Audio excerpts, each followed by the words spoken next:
Welcome to Fourth Floor Post English, weekly dosage of Pakistani politics. This week, the world did two things at once. It pushed the deal into headlines and then recoiled from its teeth. Hamas kept negotiation channel open, but said plainly it will not accept half measures. But West reacted in a way where Israel got startled, especially America. Trump, who had tried to dress the deal in political showmanship, suddenly has pivoted everything, calling for an immediate halt to the worst of bombardment and stepping away from the script that would have forced Middle East or Gaza into a tidy checklist. Days for Netanyahu are ticking now. Either he rejects Trump and do what is already doing and face isolation, face Muslim NATO, or go how the Trump is going, which will end in Netanyahu and nothing for Israel after this whole 2 years of genocide. At least one thing will be clear. Middle East power dynamics will shift. For the first time in days, pressure on Washington and Tel Aviv took a center stage. And for the betterment, shows that public opinion in West still matters. America was trapped anyways. Midterm elections are just around the corner. Trump has to survive. Israel, on the other hand, which had been driving hard on the offensive, is finding a runway which is getting narrow. Even its rhetoric looked brittle now. The story changed mid-scene. And amid all that, what did Pakistan do? We flashed early, loud and publicly. Our Prime Minister's tweet reads like a cue card written for cameras only. Out of sync with Arab capitals, especially Riyadh, out of step with underlying bargaining, and before the substance was even clear, we rushed in. And above all, optics gave a very bad look. Getting a lead role in Middle East issue, especially an Arab issue. Trump mentioning Pakistan in press conference with Netanyahu in terms of Gaza just gave the optics of being larger than MBS. Clash of egos will begin.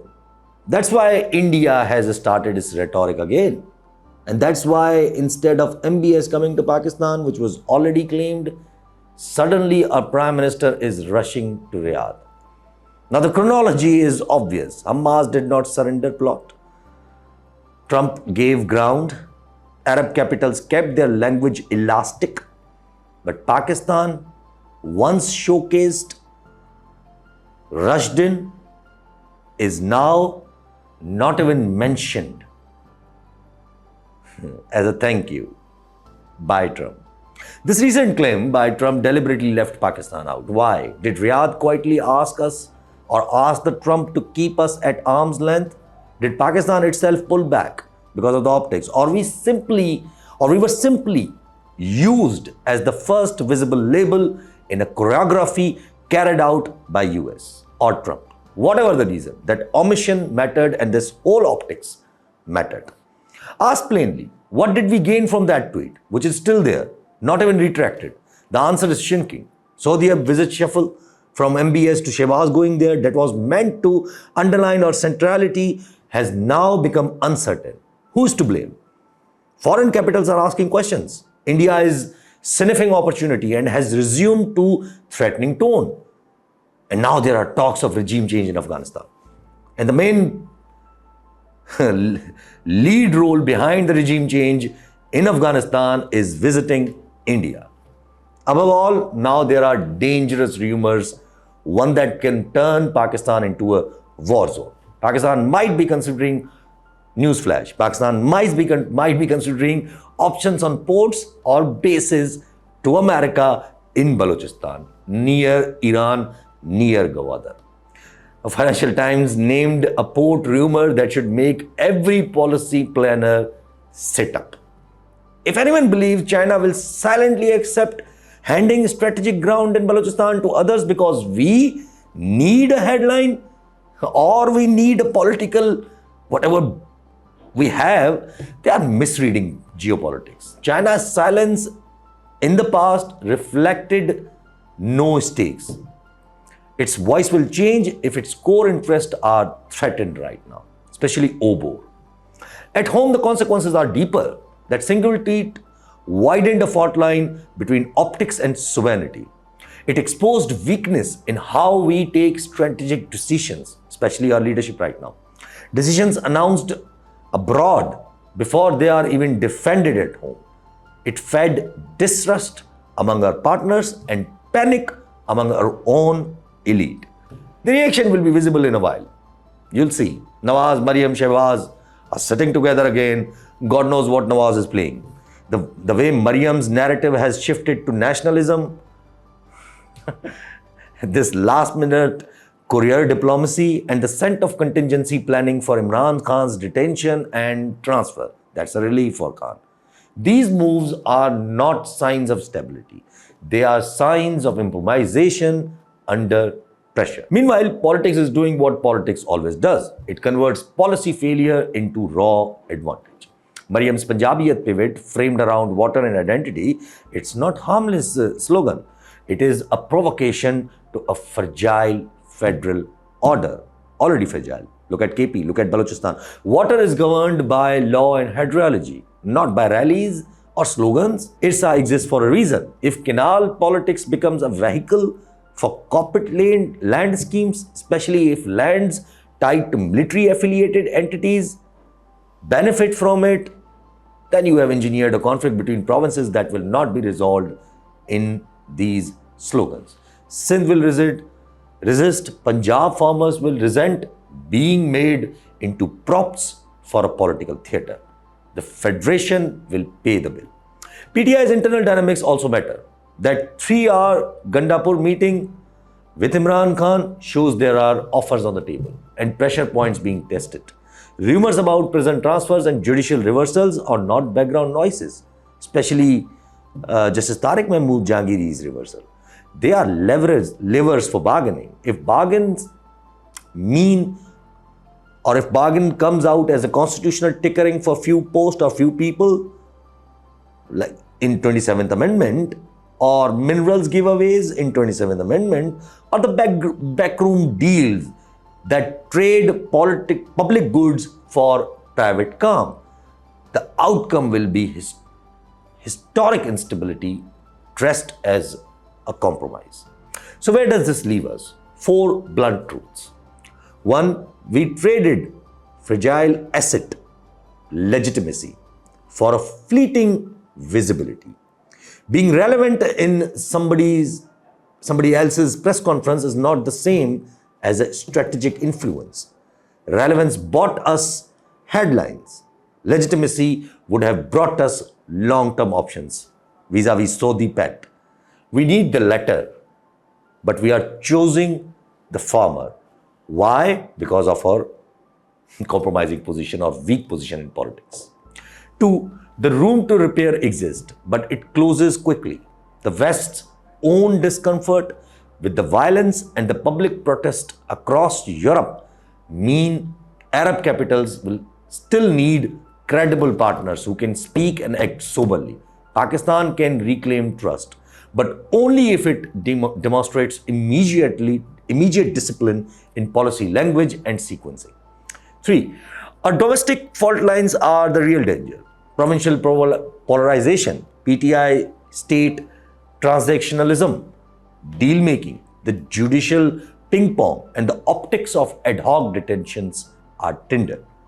Any external shock, another Gaza flare, an economic shock, or a new Indian provocation, or even the optics, will find these tinder boxes ready to flare, especially leg pulling. I'll come to that. 4, strategic partners watch. China watches closely Gwadar and Balochistan. US watches signals and access. They want access too. Saudi Arabia and Gulf partners are watching credibility. If we think any of them will tolerate errors that appear to compromise sovereignty for the sake of short-term optics, we are mistaken. What must be done right now? I mean, retract or supersede the tweet with the parliamentary statement that clarifies Pakistan only supports de-escalation, a Palestinian-led settlement, and a humanitarian relief. Pakistan does not endorse any arrangement that hands the control of Gaza to external factors or actors, or normalizing colonization. And stop praising for Trump for no good reason. He has used you, which will harm you. He is not helping you anymore. Say it on the floor, say it everywhere. That single act could restore process. Secondly, quietly repair with Riyadh and Doha. Coordinate language. Ask, how can we be useful without being the banner in someone else's show? Offer civilian, visible contributions. Human resource, logistics, technical support, not the security theater. Thirdly, freeze any port-based decisions in public until a transparent strategic review is completed regarding this claim of the Financial Times. Do not allow rumors to become policy until and unless power is shaking, and that is the exactly plan by the people who believe in power grabs, leg pulling. See, we are getting closer to November anyways. I'll come to that again. China's stake in Gwadar and the Southwest is not trivial. Treat it as core interest, not negotiable leverage. Fourth, stop manufacturing provincial conflicts for immediate political gains. Stop Maryam's charade. Fifth, lock down red lines on any PTI settlement. No backdoor constitutional amendments that empower uniforms above accountable institutions. No mineral auctions as a transactional currency. No weakening of provisional safeguards. And finally, remember the arithmetic of politics. You can chase a moment of relevance at a great cost, or you can build durable credibility. This week proved the costs are large and visible. The next week will tell whether we are ready to repair or repeat. If we repair with clarity, parliament level process, sober sequencing, we can salvage both a regional rule and a domestic calm. But we are weak when it comes to our political system. If we repeat the same script, optics first, process later, the consequences will compound and the room to maneuver will shrink. This is a choice. Choose procedure, choose law, and choose repair. Or accept the slow erosion of what little legitimacy remains. The clock is ticking. You can't ignore power dynamics in Pakistan. When I'm talking about leg pulling and everything, you can't ignore all that. Because power does not work the same way as any other country. Number is real. It's around the way it's getting closer, the way the problems are arising nationally or internationally says a lot. So the question is, will all these mistakes be used to create design for disaster, or will it be natural this time?